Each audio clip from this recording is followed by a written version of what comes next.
Hello, welcome to Jayanti's cooking corner. আশা করি সবাই ভালো আছেন। আজকে আমার রেসিপি টক ডাল। টক ডাল কিন্তু বিভিন্নভাবে করা যায়। আজ আমি করব কাঁচা আম দিয়ে। গরমের দুপুরে একটু টক ডাল হলে কিন্তু কিছুই লাগে না। আর বাঙালিদের কাছে কিন্তু এই টক ডাল খুবই জনপ্রিয় একটা রেসিপি। এই টক ডাল করার জন্য আমি এখানে নিয়েছি দুটো মিডিয়াম সাইজের আম আর নিয়েছি 150 গ্রাম মতো মুসুরির ডাল। এবার আমি মুসুরির ডালটা খুব ভালো করে 2-3 বার জল দিয়ে এটাকে আমি ধুয়ে নেব।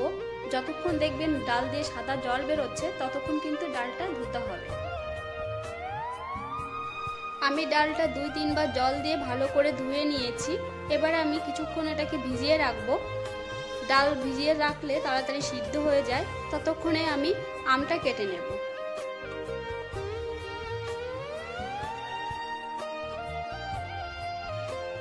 আমি আমগুলোকে লম্বা লম্বা করে কেটে নিয়েছি। খেয়াল রাখতে হবে যেন আমের গায়ে কোনো সবুজ অংশ না থাকে। সবুজ অংশ থাকলে কিন্তু ডালের কালার কালো হয়ে যায়। এবার আমি ডালগুলো সিদ্ধ করে নেব। তার জন্য আমি বসিয়ে দিয়েছি একটা কড়াই আর দিয়ে দিয়েছি জল। জলটা একটু গরম হলেই আমি ডালগুলো দিয়ে দেব। সবসময় চেষ্টা করবেন একটু বেশি জল নিয়ে সিদ্ধ করতে, তাহলে দেখবেন যখন ডাল থেকে সাদা যে ফেনাটা ওঠে ওটা তুলে ফেলতে একটু সুবিধা হবে। এবার দিয়ে দেব পরিমাণ মতো নুন, তাহলে একটু তাড়াতাড়ি সিদ্ধ হয়ে যাবে।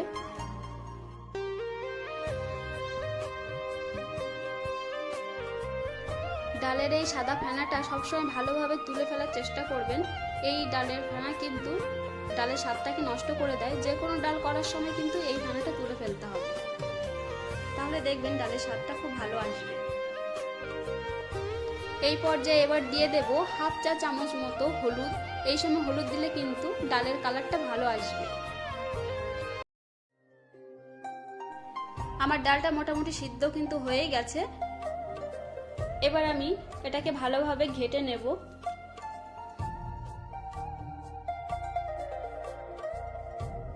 আমার ডালটা কিন্তু মোটামুটি ঘাটা হয়ে গেছে। এবার আমি দিয়ে দেব পরিমাণ মতো গরম জল। যে কোনো ডাল করার সময় সবসময় চেষ্টা করবেন গরম জল ব্যবহার করতে। এবার দিয়ে দেব কেটে রাখা আম। আপনি চাইলে আমটা ভেজেও দিতে পারেন, আমি এভাবেই দিচ্ছি। এভাবে দিয়ে আমি আমটা সিদ্ধ করে নেব। ডাল আর আমটা ভালোভাবে আমি কিছুক্ষণ ফুটিয়ে নেব। আর দিয়ে দেব পরিমাণ মতো নুন। এর সিদ্ধ করার সময় একবার নুন দিয়েছিলাম, তো সেজন্য একটু বুঝে শুনে নুনটা দিতে হবে সেকেন্ড টাইম।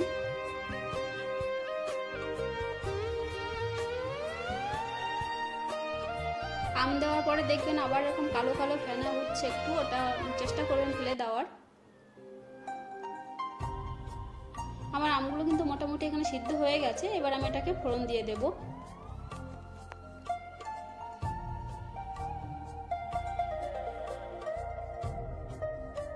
কড়াই গরম হয়ে গেছে। এবার আমি দিয়ে দেব সরিষার তেল।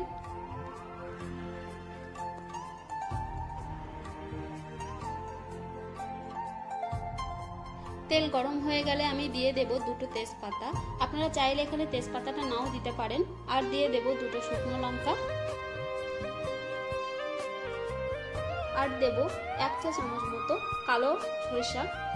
যখন দেখবেন সরিষা থেকে খুব ভালো একটা গন্ধ বের হচ্ছে তখন কিন্তু ডালটা দিয়ে দিতে হবে।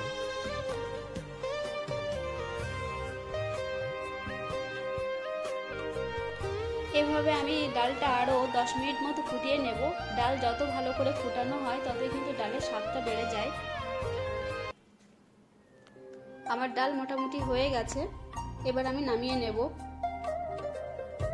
গরমের দুপুরে কিন্তু সবারই ভালো লাগে টক ডাল দিয়ে খেতে, তো একবার ট্রাই করতেই পারেন এভাবে বানানোর। আর আমার ভিডিওটি যদি ভালো লেগে থাকে তাহলে লাইক কমেন্ট শেয়ার করতে ভুলবেন না।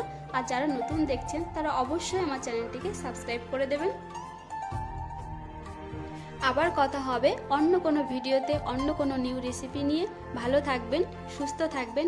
টাটা।